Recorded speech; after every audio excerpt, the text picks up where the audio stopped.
యుగాల రాజు. కాలాలన్నీ గువ్వ పిట్టల తీరుగా వస్తాయి, వచ్చిన తొవ్వల అంతే వేగంగా పోతాయి. అల్పుడిదే పెద్దిరికం.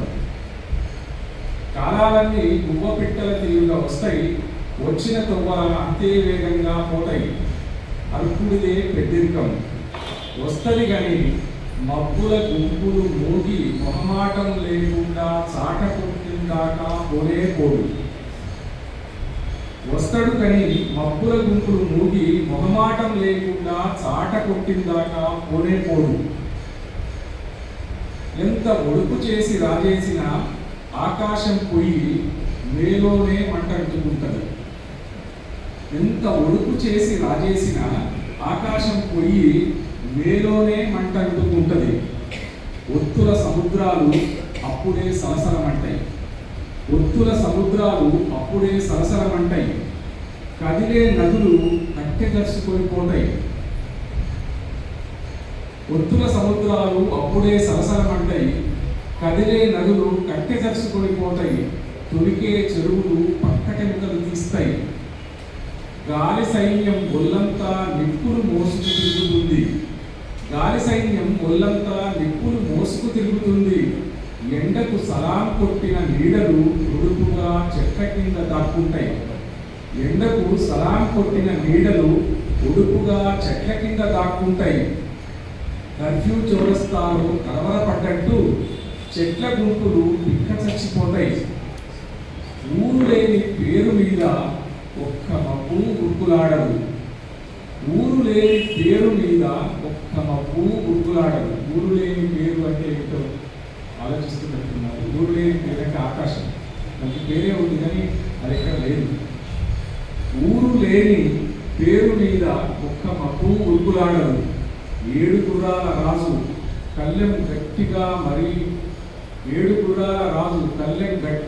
లాడి మరి రథాన్ని ఆకు మీద కదిలే రింగన పురుగును చేస్తాడు.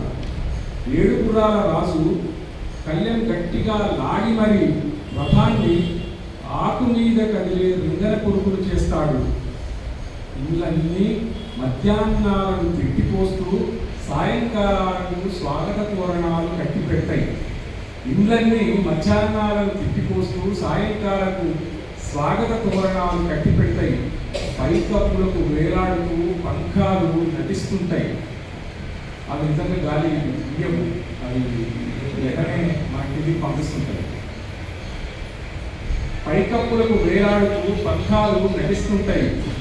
కూలర్లు శబ్దానికి తుంపర్లకు పోటీ పెట్టి చప్పుడును గెలిపిస్తుంటాయి. కూలర్లు ఏం చేస్తాయంటే శబ్దానికి తుంపర్లకు పోటీ పెట్టి ఆ రెండింటిని కాకుండా చప్పుడుని గెలిపిస్తుంటాయి.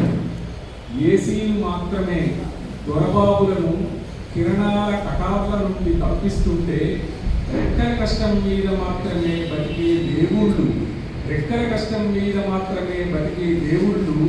చెమట నీళ్ళన్నీ భూదేవికి ధారపోస్తుంటారు. రెక్కల కష్టం మీద మాత్రమే బతికే దేవుళ్ళు తమ చెమట నీళ్ళని భూదేవికి ధారపోస్తుంటారు. అంత అసంకల్పితంగా దివాకరుడి జపమే చేస్తారు. కానీ వాన తెరలు కట్టి ఆయన ఏనాడు సుర్రుమనకుండా ఉపరితలం మీద ఊరేగుతూ ఊయలూగుతూ ఉండేలా చల్లబరచడానికి వరుణుడి కన్ను కొట్టే పసిమి కావ్యం ఏదైనా లోకమంతా కలిసి ఒకటి అల్లితే బాగుండు. వరుణుడిని కన్ను కొట్టే పసిమి కావ్యం ఏదైనా లోకమంతా కలిసి అల్లితే బాగుండు.